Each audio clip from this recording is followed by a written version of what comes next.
Today, we're going back and forth in time. NERDSoul.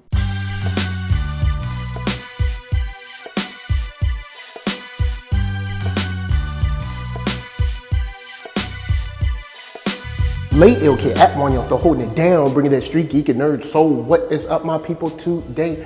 Oh yeah, coming with another wonderful episode of Talk Shop. That's right, we're getting into comics today. You know, we've been having a good time with them TV shows, with them movies, but we gotta keep our head in them books. You know what I'm saying? If we learned anything from Shaquille O'Neal, is that you've gotta read. So, with that said, today I figured, why not play around with time? Why not see what went on in the past? Why not see if we can save the future? And I'm talking about Retcon. In full disclosure, I like this book. Here's why. The art is on point. This is a book that comes to us from 133Art. I was the one, full disclosure, shot the video for the Kickstarter video. It was successful, all that good stuff, great. But I was like, oh, I know the artist, so the art should be on point. And I really enjoy it, I really dig it.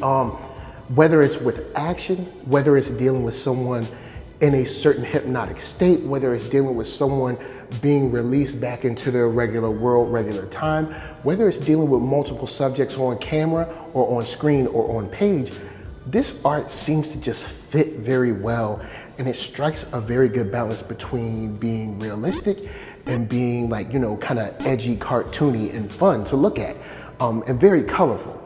So when you add that with this world that deals with going in the past and breaking the past to save the future, you have this kind of very serious, but with a little bit of levity added into it due to the way that it's drawn.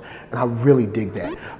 Speaking of the way we draw it and the way we experience it, I've got to get into the main point of this book. There's like two main points. Before the jump, we'll deal with Germany. When we jump into this book, you know, we're going back in the past and we're dealing with assassinating your boy Hitler. And just the way we go through the action role, just the way it's set up, it has a very Bond feel, a very like, kind of like secret espionage quality added on to time travel. And I really, really dig that, man. I had a lot of fun with changing between English and German, also dealing with, you know, who is really who, you know, when we deal with the mask and all that good stuff. And also dealing with allies and, you know, people that are not too friendly to you. We have explosions, we have all kinds of action, and the way they handled the situation in Germany and why it happened is very interesting, which is how time travel is handled in this book. You know, every kind of mythology handles it differently, whether we're dealing with like, you know, Terminator or Time Cop or, you know, whatever, or our most recent Endgame. You know, time travel is always handled differently. Here, I like how you have this kind of painful transition, this painful trip, this painful journey, and it's not just, we can just pop in and pop out, however. And there's a re-entry process, which I think adds a lot into these Slingshotters that are going through time and changing these things. I think it's really cool to see how it affects each agent and maybe how long they can do it, how many times they can do it, and if they want to continue doing it. And right before the jump, that's what I think I'll say about the recovery process and Pandora, who has kind of like does the intake of these agents, which is just done very well. It's done in a very realistic way where you would have someone that's kind of like a therapist, like seeing how you feel, what's your physical like, what's your emotional state like, what's your physiology, and it just grounds it very well. So on top of the art being on point, I like the way they built this process of time travel that just nails it for me, and it's really fun. Now, we got some great stuff to get to after the jump, especially when it comes to world building. But first, of course, Cure Brand's gonna help us pay them bills.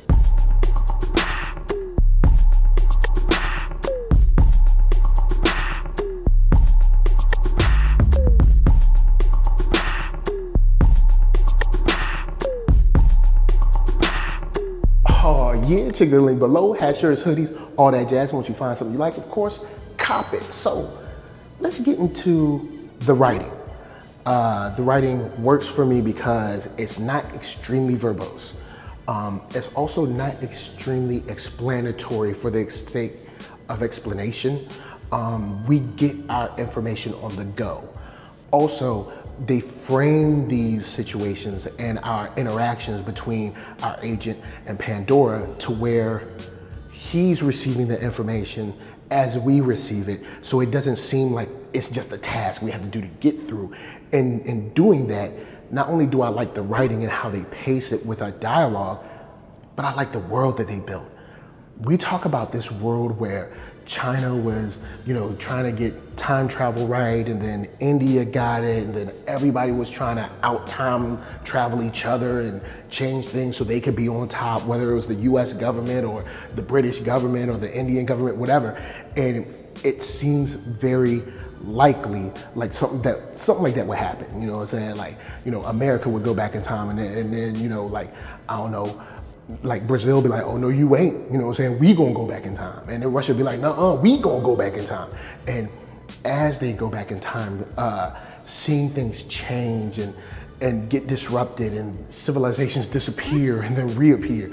And so much so that time is almost broken and people have to go back and break things intentionally to try to fix it. And you have this crazy world that we build where it's very, due to what's going on in politics or what has gone on in politics, it seems very feasible. If this technology was out around right now and all governments had access to it, this is the type of stuff that we'd probably be dealing with. And it handles it in such a cool way that I'm immediately sucked in. So why do I like this? We have great art, we have cool writing, a great mythology around the time travel and how you do it itself, and a time war. I mean, bruh, just the sheer idea of a time war is super cool to me. Even visualizing some of how they did it in the book, where things were disappearing and reappearing as, like, say, Russia went back, or Korea went back, or US went back, or Mexico went back, whoever, or Canada or China or whatever, and seeing things reappear and disappear and people and whole civilizations. That's just cool. I really want to see more of the time war, and I think that's dope. The art is on point, and also when we get to the very end of this book where we have this tease of like, yo, we've just barely scratched the surface, we've barely begun.